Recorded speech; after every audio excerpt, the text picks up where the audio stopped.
بسم اللہ الرحمن الرحیم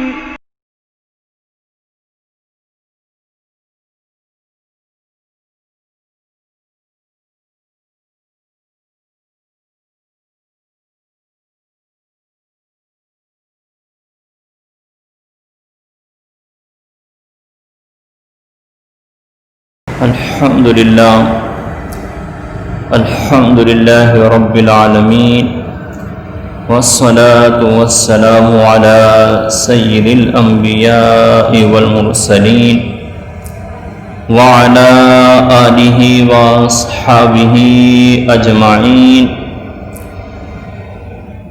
أما بعد فأعوذ بالله من الشيطان الرجيم بسم الله الرحمن الرحيم ما كان محمد أبا أحد من رجالكم ولكن رسول الله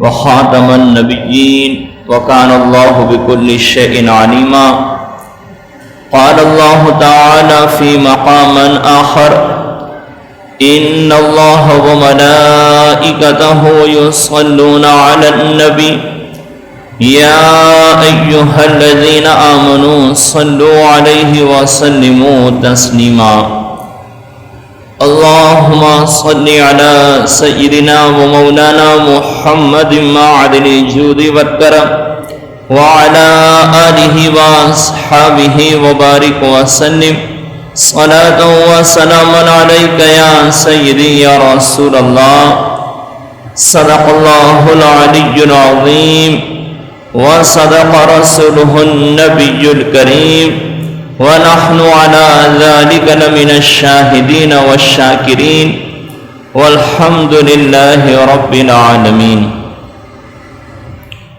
حمد و صلاة کے بعد معزز اور محترم نمازی حضرات، قرآن کریم فرقان حمید کی ایک آیت مقدسہ پڑھنے کا شرف حاصل کیا.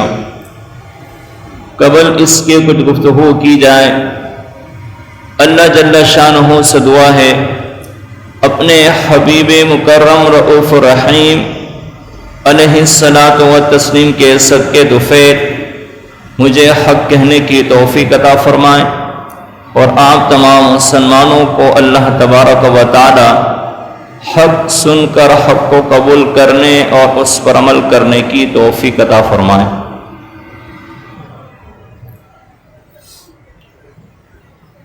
ارشاد باری تعالی ہوا ما کان محمد ابا احد من رجالکم ولکن رسول اللہ وخاتم النبیین. محمد صلی اللہ علیہ وسلم تمہارے مردوں میں سے کسی کے رسول نہیں، ولیکن رسول اللہ لیکن وہ اللہ کے رسول وخاتم النبیین اور آخری نبی ہیں. وکان اللہ بکل شیء علیما اور اللہ تبارک و تعالی ہر چیز کو جانتا ہے. اس آیت کریمہ میں اللہ تبارک و تعالی نے جس چیز کی نشاندہی فرمائی وہ یہ ہے کہ آپ صلی اللہ علیہ وسلم مردوں میں سے کسی کے باپ نہیں، کیونکہ آپ صلی اللہ علیہ وسلم کی جو اولاد ہوئی ان میں جو بھی احادیث مبارکہ میں 2 بیٹے یا 3 بیٹوں کا ذکر ہے ان کی وفات بچپن میں ہی ہو گئی. اس لیے اللہ تبارک و تعالی نے ارشاد فرمایا کہ مردوں میں تمہارے باپ نہیں. پھر آگے ارشاد فرمایا ولیکن رسول اللہ وخاتم النبیین، لیکن اللہ کے رسول ہیں اور وخاتم النبیین اور آخری نبی ہیں. تو آپ صلی اللہ علیہ وسلم آخری نبی ہیں. اللہ تبارک و تعالی نے اس چیز کو اس آیت میں بیان فرما دیا. حضرت سیدنا قتادہ رضی اللہ عنہ اس آیت کریمہ کے جو اندر الفاظ ہیں خاتم النبیین، اس کے حوالے سے بیان کرتے ہیں کہ لفظ خاتم النبیین اس بارے میں واضح ہے کہ آپ صلی اللہ علیہ وسلم کے بعد کوئی نبی نہیں ہے۔ اور تفسیر قرطبی میں امام قرطبی نے اس چیز کو بیان کیا کہ خاتم النبیین کے جو الفاظ ہیں یہ اپنے عموم پر، عام ہونے پر دلالت کرتے ہیں کہ خاتم النبیین کا جو عام معنی یہی ہے نبیوں میں سب سے آخر، تو یہ اپنے عموم پر کیا ہے واضح ہے، اور اس سے یہ پتہ چلا کہ آپ آخری نبی ہیں اور آپ کے بعد کوئی نبی نہیں ہے۔ امام ابن کثیر علیہ رحمہ نے بھی اپنی تفسیر میں اسی چیز کو بیان کیا کہ آپ صلی اللہ علیہ وسلم کا آخری نبی ہونا، یہ آیت کریمہ اس بارے میں کیا ہے نص قطعی ہے۔ یہ الفاظ ہیں خاص کہ نص قطعی ایسی دلیل کو کہتے ہیں کہ جس کا انکار کرنا کفر ہے۔ جیسے قرآن کریم میں نماز کے بارے میں ارشاد ہوا واقیم الصلاۃ، نماز قائم کرو، تو یہ آیت کریمہ نماز کے فرض ہونے پر کیا ہے یقینی دلیل ہے۔ اگر کوئی اس کا انکار کرے گا تو وہ کافر ہو جائے گا۔ تو لفظ خاتم النبیین جو اللہ تبارک و تعالی نے اس آیت مبارکہ میں بیان کی ہے، یہ اس بارے میں اتنے یقینی ہے کہ اس کا انکار کرنے والا دائرہ اسلام سے خارج ہو جائے گا اور وہ کیا ہے کافر ہو جائے گا۔ قرآن کریم فرقان حمید کی ایک اور آیت کریمہ ہے جس میں اللہ تبارک و تعالی نے اس بات کی وضاحت فرما دی کہ دین اسلام اب مکمل ہو گیا۔ جب دین مکمل ہو گیا تو اب کسی نبی اور رسول کی ضرورت نہیں ہے۔ ارشاد باری تعالیٰ ہوا الیوم اکملت لکم دینکم واتممت علیکم نعمتی، کہ آج کے دن میں نے تمہارے دین کو کیا ہے مکمل کر دیا۔ واتممت علیکم نعمتی، اور اپنی نعمت تم پر مکمل کر دی۔ ورضیت لکم الاسلام دینا، اور میں نے تمہارے لیے دین اسلام بطور دین کے کیا ہے پسند کر لیا۔ تو اللہ تبارک و تعالی نے سورہ مائدہ کی اس آیت میں اس چیز کو واضح کر دیا کہ ہمارا جو دین اسلام ہے یہ مکمل دین ہے۔ اب اس دین میں مزید کسی تفصیل، کسی چیز کی اب گنجائش باقی نہیں ہے۔ اگر کوئی گنجائش ہوتی یا یہ دین مکمل نہ ہوتا تو اللہ تبارک و تعالیٰ اس چیز کی وضاحت فرماتا، اور لازمی سی بات ہے جب دین مکمل نہیں ہوتا تو اس دین کو مکمل کرنے والا بھی کوئی آتا۔ تو اللہ تبارک و تعالیٰ نے خود ہی ارشاد فرما دی کہ دین اب مکمل ہو گیا ہے۔ تو دین مکمل ہو گیا تو اب کسی نبی اور رسول کی ضرورت نہیں ہے۔ تو اس سے پتہ چلا کہ جب دین مکمل ہے اور اب کسی نبی اور رسول کی ضرورت نہیں ہے تو پھر آپ صلی اللہ علیہ وسلم آخری نبی ہیں، اب آپ کے بعد کوئی نبی نہیں آئے گا۔ تو قرآن کریم فرقان حمید کی ان دو آیتوں سے تو یہ بات واضح ہو گئی کہ آپ صلی اللہ علیہ وسلم آخری نبی ہیں، اب آپ کے بعد کوئی نبی آئے گا ہی نہیں۔ اور آپ صلی اللہ علیہ وسلم نے اپنے فرامین کے ذریعے اس چیز کی بھی وضاحت کر دی، اور بے شمار حدیث مبارکہ ہیں، مختصر چند آپ کے سامنے بیان کرتا ہوں۔ حضرت انس بن مالک رضی اللہ عنہ سے روایت ہے کہ نبی پاک صلی اللہ علیہ وسلم نے ارشاد فرمایا کہ ان الرسالۃ والنبوۃ قد انقطعت، کہ بے شک نبوت اور رسالت قد انقطعت، ان کا سلسلہ منقطع ہو گیا، کہ اب نہ نبوت چلے گی نہ رسالت، کہ یہ ختم ہو گئی ہیں۔ پھر آپ نے ارشاد فرمایا کہ فلا رسول بعدی ولا نبیہ، کہ میرے بعد اب نہ کوئی نبی آئے گا نہ کوئی کیا ہے رسول آئے گا۔ اور ایک حدیث مبارکہ میں آپ صلی اللہ علیہ وسلم نے اپنے بہت سارے ناموں کا ذکر فرمایا، پھر آپ نے اپنا ایک نام بیان کیا کہ وَأَنَا الْعَاقِبُ، کہ میں عاقب ہوں۔ پھر آپ نے عاقب کی تشریح خود ارشاد فرمائی کہ عاقب کسے کہتے ہیں. آپ نے ارشاد فرمایا انا العاقب الذی لیس بعدہ نبی، کہ عاقب وہ ہے کہ جس کے بعد کوئی نبی نہ ہو. تو چونکہ میں اب عاقب ہوں تو میرے بعد اب کوئی نبی نہیں آئے گا. تو آپ صلی اللہ علیہ وسلم نے اپنے فرامین کے ذریعے اس چیز کو بھی بیان کیا، اور آپ صلی اللہ علیہ وسلم جانتے تھے کہ آپ صلی اللہ علیہ وسلم کے بعد بھی ایسے لوگ ہوں گے جو اپنے جھوٹے ہونے نبی ہونے کا دعویٰ کریں گے. آپ نے اس کی بھی وضاحت فرمائی. آپ صلی اللہ علیہ وسلم نے ارشاد فرمایا کہ انہ سیکون فی امتی کذابون سلاسون، کہ ان قریب میری امت میں 30 کذاب جھوٹے ہوں گے. یعنی 30 لوگ ایسے میری امت میں آئیں گے کہ ان میں سے ہر ایک کلہم یزعم انہ نبی، کہ ان میں سے ہر ایک یہ دعویٰ کرے گا کہ میں نبی ہوں. تو آپ صلی اللہ علیہ وسلم نے اس چیز کو پہلے ہی بیان کر دیا کہ میرے بعد ایسے لوگ ہونے ہیں، اور انہوں نے اس چیز کا دعویٰ بھی کرنا ہے کہ ہم اللہ کے نبی ہیں.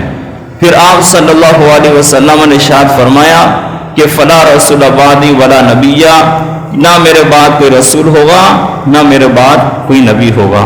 تو آپ صلی اللہ علیہ وسلم ابھی جانتے تھے کہ آپ صلی اللہ علیہ وسلم کے بعد بھی ایسے لوگ آئیں گے جو اپنے نبی ہونے کا کیا لوگوں کے سامنے دعویٰ کریں گے. لیکن آپ نے سب کے بارے میں ارشاد فرمایا ثلاثون کذابون، کہ وہ سارے کے سارے کیا ہے جھوٹے ہوں گے. یہی وجہ تھی کہ آپ صلی اللہ علیہ وسلم کی حیات طیبہ میں ایسے لوگ تھے کہ جنہوں نے اپنے نبی ہونے کا اعلان فرمایا. ان میں سے پہلا شخص جس نے آپ صلی اللہ علیہ وسلم کی حیات مبارکہ میں اعلان فرمایا وہ تھا اسود انسی، کہ اس نے اپنے نبی ہونے کا اعلان کیا. اور دوسرا شخص تھا مسیلمہ کذاب، کہ اس نے بھی آپ کے دور حیات مبارکہ میں اپنے نبی ہونے کا اعلان فرمایا.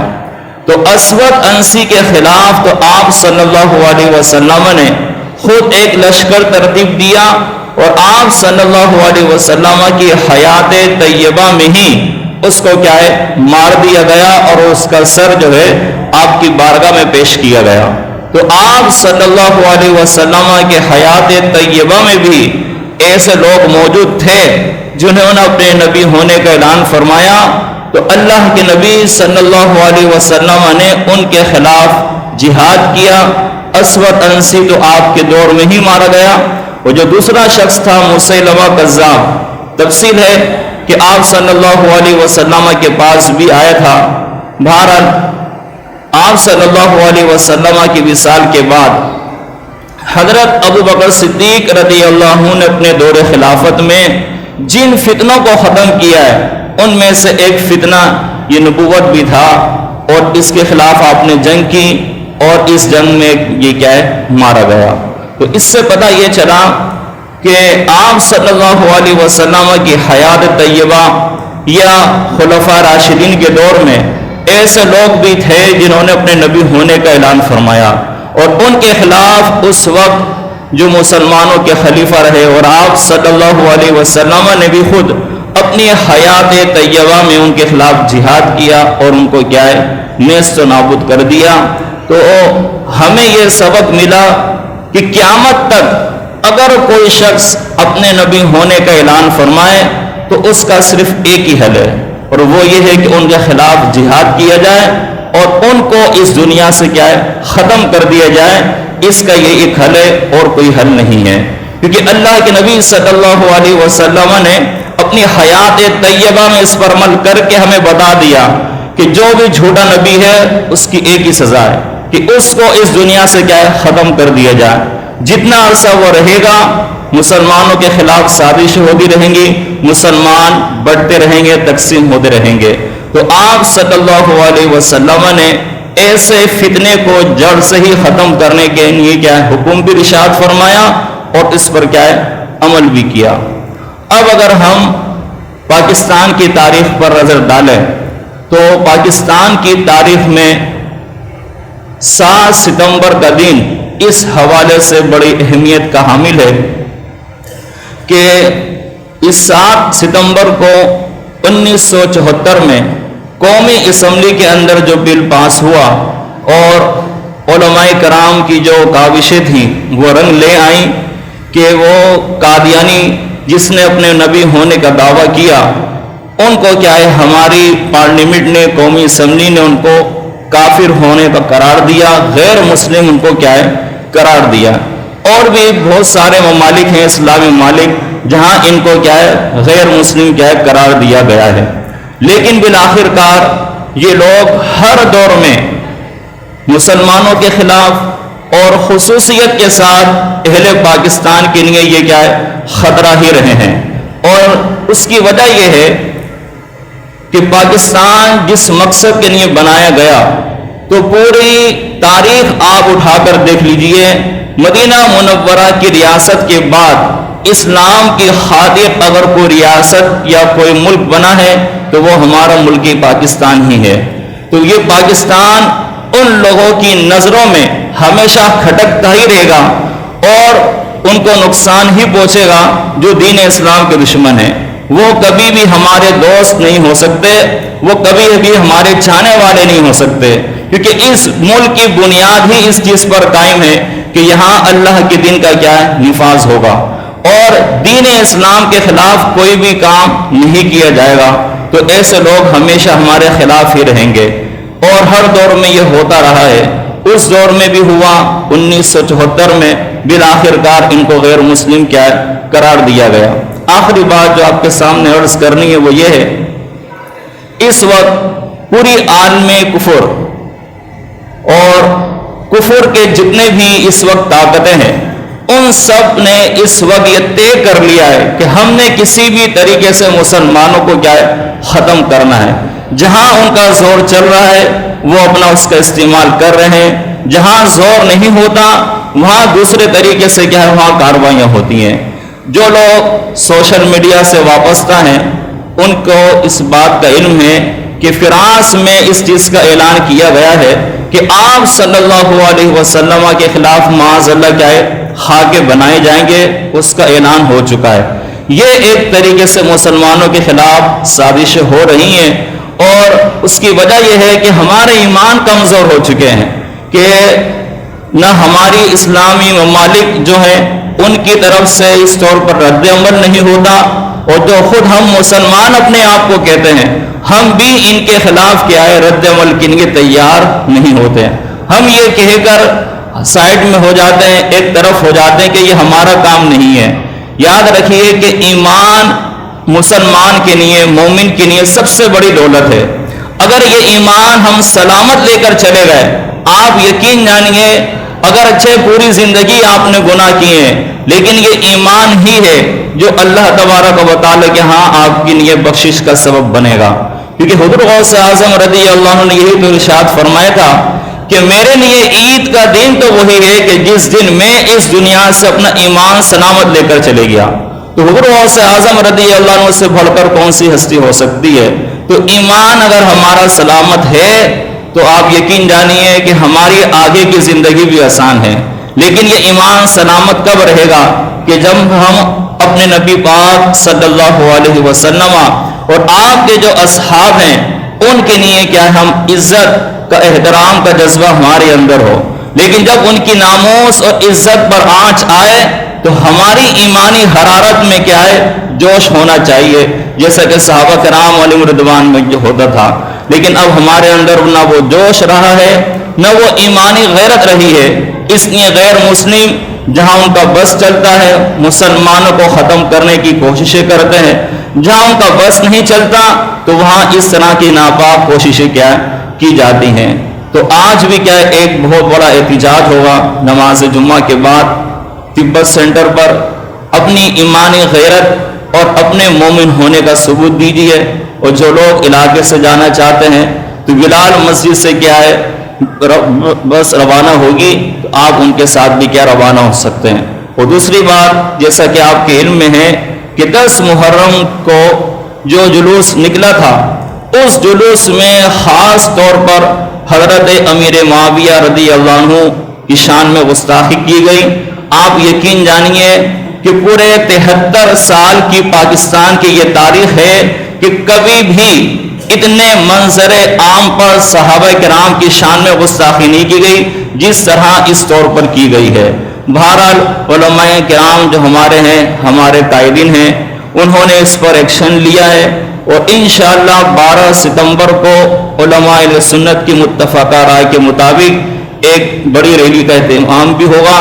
اس میں بھی آپ ابھی سے تیاری کر لیں. یہ ہمارے ایمان کا حصہ ہے. اگر ہمارا ایمان ہی سلامت نہیں ہے تو آخرت کی زندگی ہمارے لیے کیا ہے، وہ نقصان والی ہی ہوگی. اگر آپ چاہتے ہیں کہ اس دنیا میں اگر آپ نے کوئی اچھے کام نہیں کیے تو کم از کم ایسے مواقع پر جہاں عزت اور ناموس کی بات ہو، اسلام کی یا ناموس رسالت کی، وہاں اپنا آپ کردار پیش کریں. اللہ تبارک و تعالی سے دعا ہے کہ اللہ پاک ہمارے دین کی حفاظت فرمائے، ہم سب پر اپنا خصوصی فضل و کرم فرمائے. وما علینا الا البلاغ المبین.